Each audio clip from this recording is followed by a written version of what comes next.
Okay. Oh, So hey, we are beginning here, and so we just have some prayer for our city coming up, and one of the things we're doing right now is we're going to talk about a couple concepts.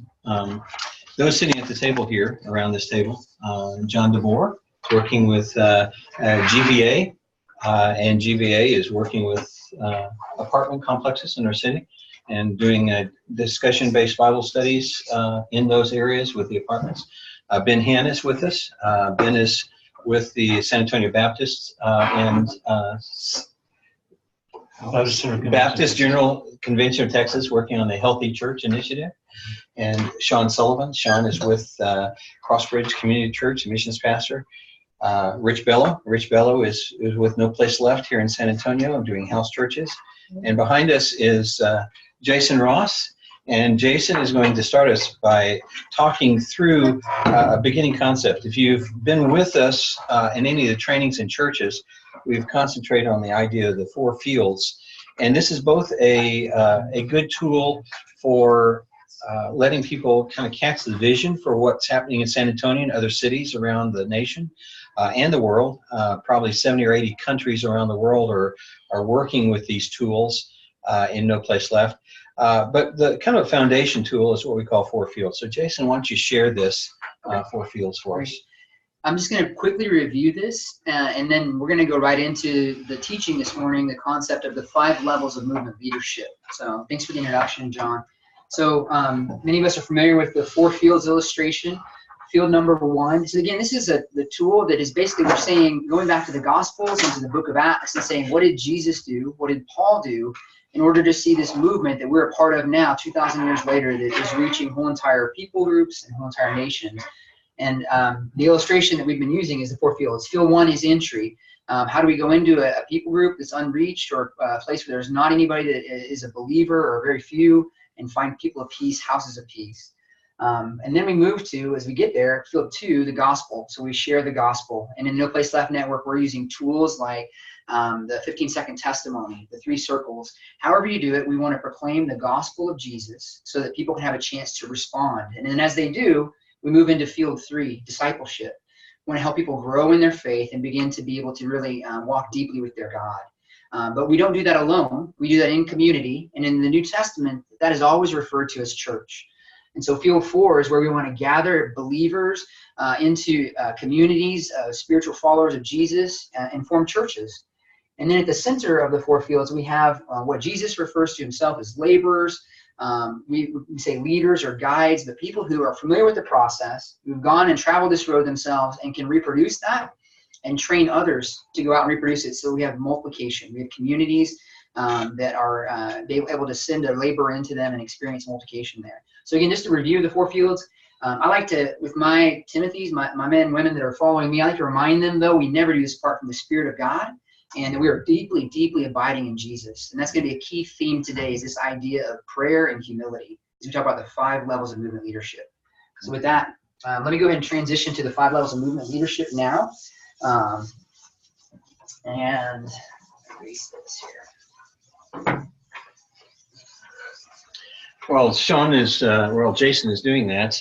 One of the things that we're finding about the 5 levels in every movement, where we find it locally or globally, there's different leaders that are needed in those movements, and those leaders aren't always established labeled leaders with titles that have started with a title within a church or within an organization. It's those that are actually functioning to do that work of the ministry. So we're going to talk about 5 levels of movements that we've seen happen really around the world that have launched. It's okay. Hit the bottom one there. You just turned it off. It's okay. That was the bottom. Okay. Sorry. That's okay. Sorry. Starting to make it better because no one can see the board. Just a moment if you're in Zoom.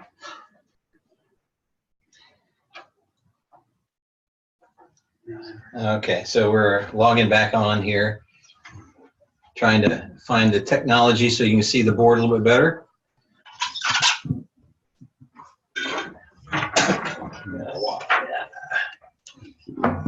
So this is Jason Ross. Jason is going to be talking about 5 levels of leaders and movements. So go ahead, Jason. Okay. So again, we just walked through the 4 fields illustration, and with the 5 levels of movement leadership, the first level is L1, and we refer to this as a faithful seed sower. This is somebody who's operating effectively in fields 1 and 2 of your 4 fields illustration. They're sharing the gospel and giving people the opportunity to respond.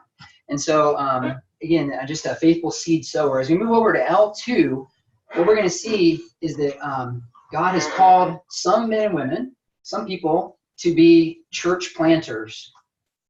These are people who are able to effectively gather together believers, new believers, existing believers, and to form a church, a spiritual community, and help those friends go deeper in their walk with God. As we move from L2 to L3, we see this in movements, there's a significant thing that happens between L2 and L3. And so our L3 is going to be what's known as a church planting multiplier. And this is someone who has not only planted a church, but has also reproduced leaders and laborers who are going out and starting new churches. And so the gap, the jump here, it's a significant jump. I'm going to draw a red line here on this, is that on the left side of this, L1 and L2, we're talking about spiritual addition. But as you move over to L3, you've effectively reproduced yourself as a leader, and now you've got multiplication. And in order to see a movement of the gospel, like what we see in Jesus' case with the apostles, we see this in Acts with the men and women who were walking with Paul, Timothy, there's a reproduction of leaders that leads to multiplication. These men and women are going out and they're planting churches themselves, planting new spiritual communities of followers of Christ. And so L3 is a significant jump. So you're seeing multiplication here at this point through many streams. Now the jump from there to what we'll call L4 is what's known as a movement trainer. And here, the difference is that you are actually in L3, you're working primarily with your network of leaders, your streams of influence. But a movement trainer is going to be seeing multiplication in their stream, but they're also helping others.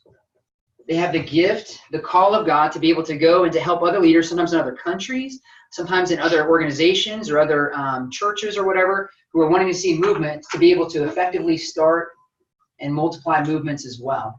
And so this is an L4, a movement trainer. Am I still on the screen over there? Yes. Okay, great. And then the L5 level is what we're going to call a strategy coordinator. I apologize to all y'all there. My handwriting is pretty bad, probably tough to see. But a strategy coordinator is somebody who has basically effectively been helping others to start movements, but now, again, kind of in this, I'm sorry, actually this is supposed to be, they go to another network here. This is where they actually are looking at an area, a whole city, whole people groups, whole populations, and they're seeing the gaps.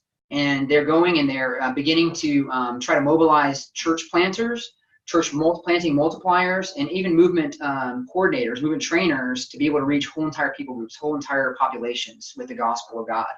And so strategy coordinator. The scriptures that go along with these, and I'm not going to take time to look at them right now, but I'll put them here on the video for you, is Acts 5:42 for the L1, Acts 2:36 through 47. And what's going on here in Acts 5, you're seeing that the people who are part of this early movement of the church are just proclaiming the gospel everywhere. In Acts 2, you see Peter, he plants the first church, the first Christian community. And then as we move along in Acts 13 and 14, this is where Paul and Barnabas are commissioned by the church in Antioch, and they are sent out to plant churches. And then later in Acts, we see that Acts 19, verses 1 through 10, Paul is in Ephesus, and he begins a training center that begins to influence, and we later understand that the whole entire Asia, or the continent of Asia, was reached through Paul's ministry at Ephesus, the lecture hall at Tyrannus. And then in L5, this is Acts 20, but really where our vision for No Place Left comes from And it's Romans 15, 19 through 23. And this is where Paul, seeing that the gospel has not been proclaimed, says, man, I have to go and preach these people who have not yet heard. So strategy coordinator is looking at the whole entire map and saying, where is the gospel not being proclaimed? We want to go there as well. So 2 other quick thoughts I'll share, and then we can sign off with the kind of training parties and have some discussion about this, is number one, and this is on all the other videos you'll see with No Place Left, the 5 levels of movement leadership, is that a number one quality for these levels is humility. Humility and prayer. That we want to be men and women of prayer and be very humble. And because the second thing that I was just going to share briefly is that this is not necessarily a vision cast for you to put in front of all your disciples, a brand new believer, and say, hey, you want to strive to be a strategy coordinator. And the numbers on some of the videos would say, if we're going to find 10,000 people who are faithful seed sowers, of those, maybe 10% would go on and be an effective church planter, just by the gifting, by the call of God in their life. And it's a humble thing, right, to acknowledge and embrace that calling. And then as we move over to the multiplication side of it, maybe it's 100 people who are a tenth of these here, who are able to effectively multiply churches. And then even less, maybe perhaps a tenth of those who are able to effectively be equipped with the emotional intelligence, the skills, the wisdom to approach a whole different stream of churches and be able to help them move to movement. And here you're really trying to fill in what's missing. You're trying to fill in what's missing in these friends' network to help them be able to see movement. And then perhaps the strategy coordinator, again, fewer still. And I think it takes humility both up and down to be able to say, hey, you know, I'm an effective, faithful seed sower, and we want to celebrate every level of leadership and proclaim, like, you know, hey, this is God's call in your life, and celebrate and platform those leaders. But we don't want an L1 to constantly be feeling like they need to be an L5. God is the only one that can do that. That takes tremendous humility. And I think you see that in Paul's life, just acknowledging, right, that he thought he was at least all the apostles, but yet God was the one who called him to be this strategy coordinator for the whole entire Mediterranean world. And so, so that's the 5 levels of movement leadership. Question, yeah. Yeah, can you just do a little bit more of a deep dive in L4? I'm not sure I'm really connecting between 3 and 4. Gotcha, okay, yeah. So here— maybe even what was asked on King Dan, is that? Yeah, yeah, so here, L3 is you're working with your stream, your network of people. So Crossbridge has been planting churches, has been sending out missionaries. But all of a sudden, you're approached by somebody with Life Church on the south side, and they say, or, you know, with another church here in San Antonio, say, you know, Oak Hills comes to you and says, hey, we would love to be able to do this. And so then now you're going to a whole different network. They have their own church network, their own kind of strategy, and you're trying to help them figure out and fill in what's missing there. And so you're operating outside of your own stream of influence. And so, and again, God grants that, you know, and opens up those doors. Not all of us are called to influence other networks, but for those who are, it takes humility to step into that role, I think, and to say, you know, I'm going to set aside just me working out my church or just my network, and realizing, and I think that's why we do this in the No Place Lab Network, is we realize that if God is going to reach this generation, it has to be bigger than my ministry and my church. That we need more churches, more ministries out there operating and planting and multiplying communities of followers of Christ. And so that's a great question, Sean. So why don't we do some just examples? What we got, let's just use this on, we'll keep this on the video. Do you want to keep it? Yeah, let's keep this just for examples. Okay. In every movement, we have to be able to, when we showed the 4 fields, we needed to be able to talk through the idea of entry. And so maybe some areas that we could discuss here while we're on camera here of areas of entry that you're finding in your own life, in your own church, in your own ministry area. We'd like to maybe share an entry area. Quick question before that, John. Yes, If we're looking at the different levels right there, this meeting that we're doing right now, where would we be? Would we be in the 4 or 5 as far as, like, you know, what we're doing and strategy and, you know, doing everything? Well, this is an individual role, not a team role. Okay. So basically, you have to look at yourself to say, where am I personally right now? Okay. So the idea is that, and the first step of every movement is to be a seed sower. So we don't jump to be a disciple maker or a church planter without seed sowing. So that's the idea. And the idea too is that these are not necessarily, I mean, you don't become just a strategy coordinator and stop sharing the gospel or stop planting churches. Like, you're effectively doing those things while you're doing this. Like, that we continue to do those things and be faithful in those things. And so, yeah, so I think that's kind of what you're saying, John. Okay. Yeah. So you were asking the question of an entry. Yeah, entry. Yeah. Where do you find areas of entry that you're having right now? Just guys in any areas of entry? Our neighborhood, the neighborhoods around our church. Okay. Apartment complexes around our church. Yeah. Our life groups themselves. Name an area that's on your heart right now. Wortham Oaks. Wortham Oaks, okay. An apartment complex, you mentioned any apartment complexes that are by your church that are focused that you're hoping to move into? There's, I don't know the name of it off the top of my head, but there's like 3 down the street. Okay, yeah, some right across some of those that we went to Right. and met maybe some of the people maybe last year. One directly across, we actually have people from our church that actually live there. So Okay. We could actually do home churches there. Okay, That's awesome. so you already have launched some home churches in that? No, we now know a bunch of people, like 3, 4, 5 people that live there. And Okay. the next step is to talk. So you've done some entry, you've built some relationships, Oh, yeah, and now we're next getting there. steps, okay?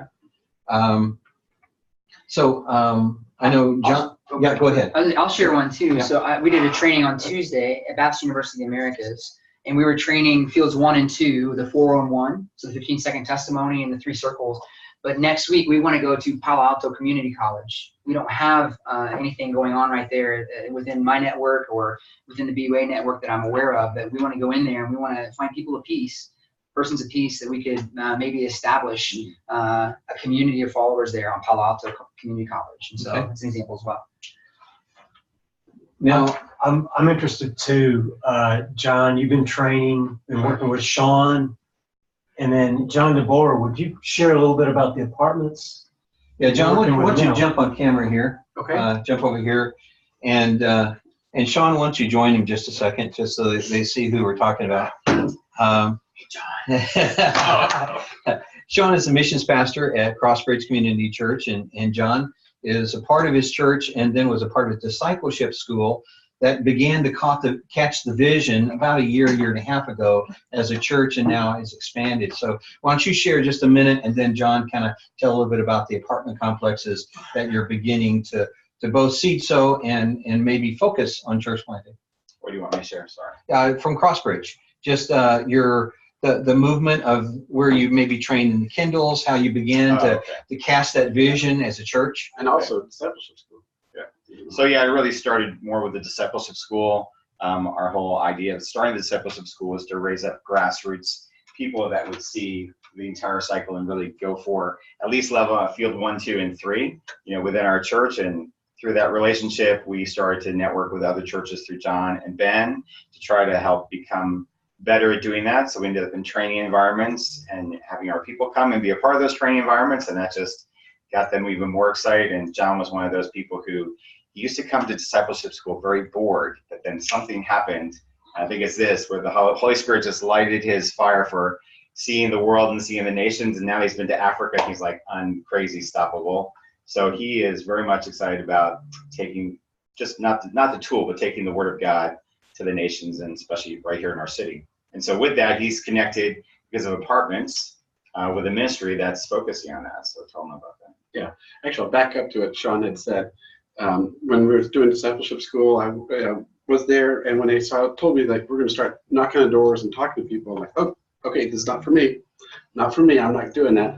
And so God had a different plan. And one day I was at home and doing some stuff, and all of a sudden I felt all this love coming on me. And I'm like, wow, what is this? And I'm like, this is great. And then all of a sudden I had like a vision come into me, and it was showing me like kind of going out and doing this. And then it showed like at the judgment table, and it showed instead of like gold and riches, it was like all the love that we are doing by giving the gospel, by going out, by giving to other people that can go out on missions and everything. And it was all shown to me. And then at that time, it was like a complete flip over. It was. That it would change my life dramatically. And so from before, like knocking on doors, I'm like, I will knock on any door you want, God, whatever you want. And so it started a passion with me. And so from that, I was hired with GVA, which is a company that owns about $100 million worth of apartments around, Texas, Tennessee, East Coast.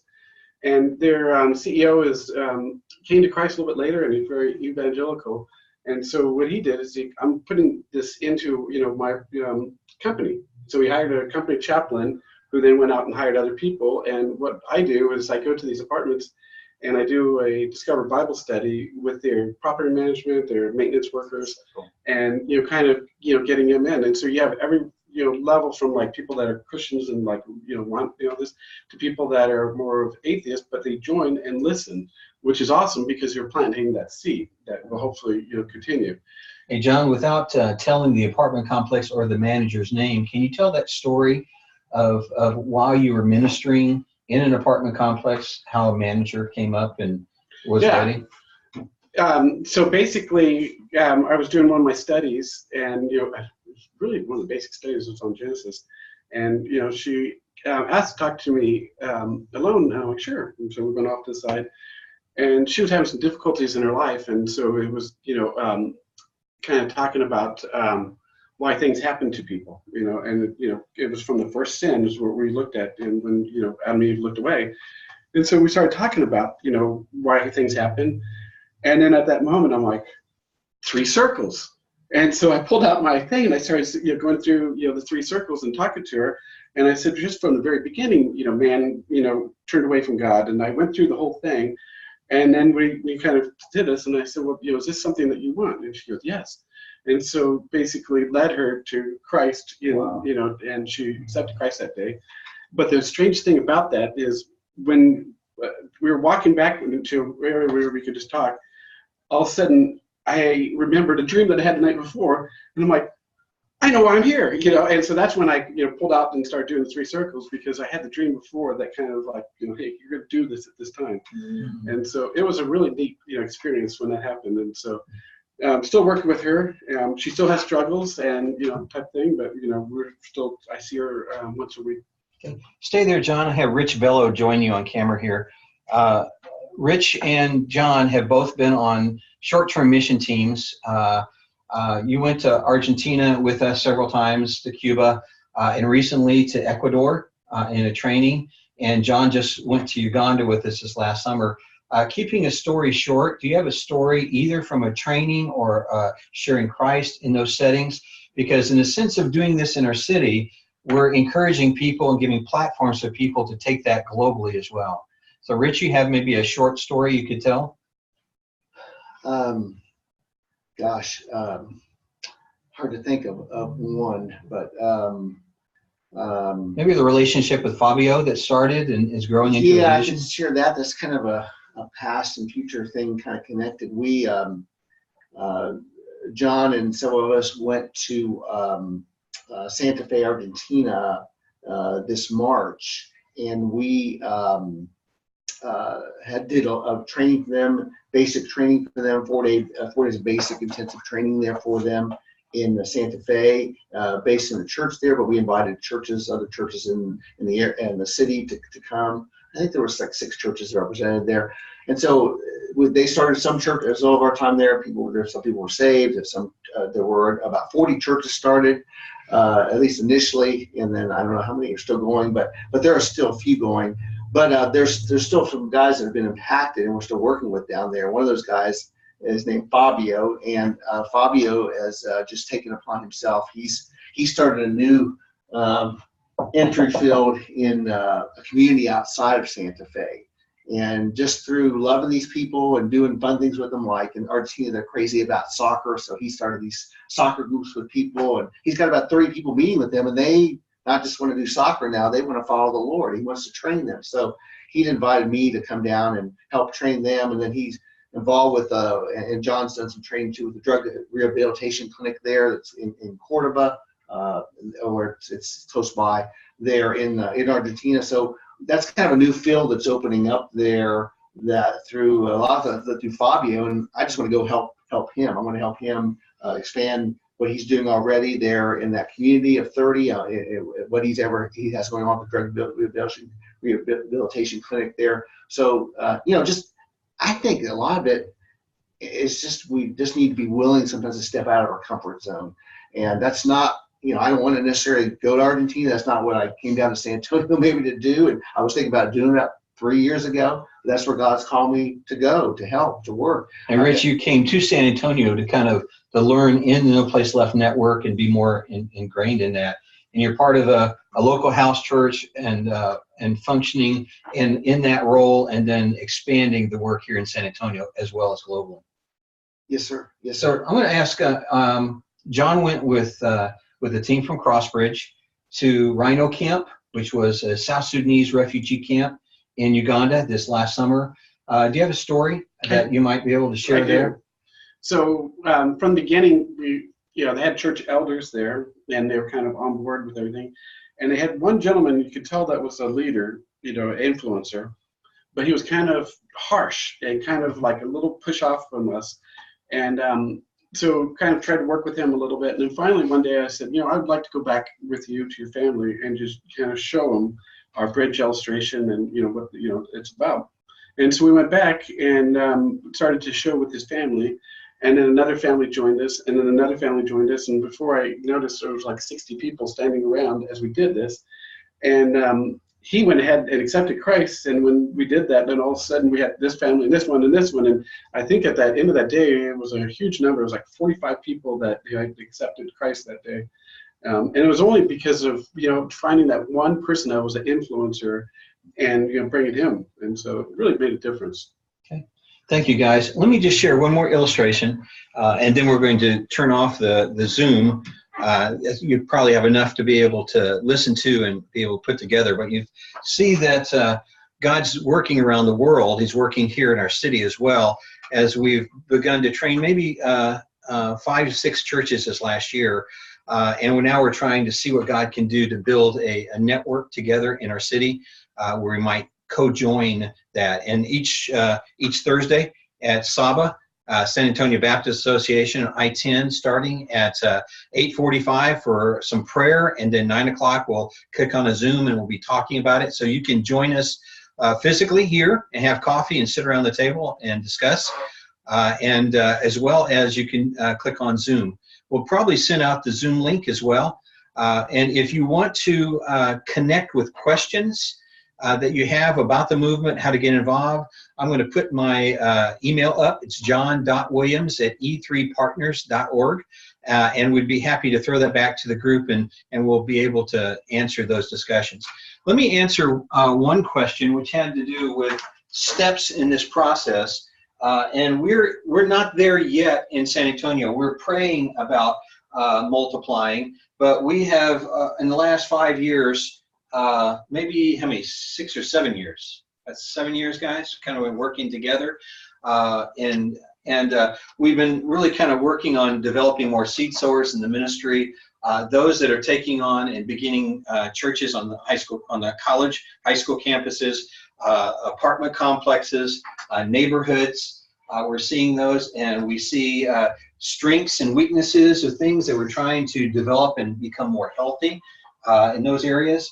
Now we're beginning to see people that are beginning to start something and training others to start those types of gatherings. But we really haven't got into L4, L5 in levels of leaders yet, in the sense of these trainers. We're praying that God will do that more and more. But let me tell you one story in Africa, and it's only about a 2-year-old story. Started with a young man named Nathan Zewe. Nathan was a disciple of Sam Asenai. Sam's a pastor in Kampala, and he had 2 young men, Godfrey Kasiri and Nathan Zewe, that he started to pour his life into. And then over this probably 6 to 8 months, both of them planted about 8 to 10 different house churches. Okay, and so at the first step, now they're the church planter, and they are just maxed. I mean, they're doing about all they can do to check in with those 8 to 10. But then they started to catch the vision with individuals that are starting to reproduce to be that seed sower in those houses, and then cast a vision for multiplying. Now, what that meant was then one of his Timothys was starting that house church. He wasn't adding one more house church that he was doing. He actually developed it through others. And so one of the tools to track this is we call gen mapping. And we actually started noplaceleft.tools. You can find a gen mapper tool. We started to track those things so we can track health, as well as who are the movements, how do you touch them, and those types of tools. Nathan is now probably in this range right here. Not only has he started about 10 or 12 house churches in the Kampala-Wakiso area of Uganda, but probably 4 or 5 of them have gotten to second generation, and then about 6 of them have gotten to third generation and beyond. He's also now traveling, went to Fort Portal with us and helped actually put together the team, the strategy, working with churches, and he's going back there with several touches each year to the Fort Portal area. He actually was involved with another ministry, invited him to Burundi, and he took Godfrey with him, and they went to Burundi and trained there, and now they're going to be going this next month to meet in Kenya. So the idea is that sometimes your disciples will go further than you do. I mean, look at Sam. Sam has done a great job, but his disciples are actually going further into different areas than he ever did. So I'm going to put up my address right here. Once again, John, let's see, we'll put it right here. John.Williams@e3partners.org. We're going to stop the video now and have some discussion around our table with our leaders here as we get a chance. So the nice thing is if you come here live, you'll get to be able to kind of discuss with us here, how does this apply back home? So log in with us next Thursday. Peace.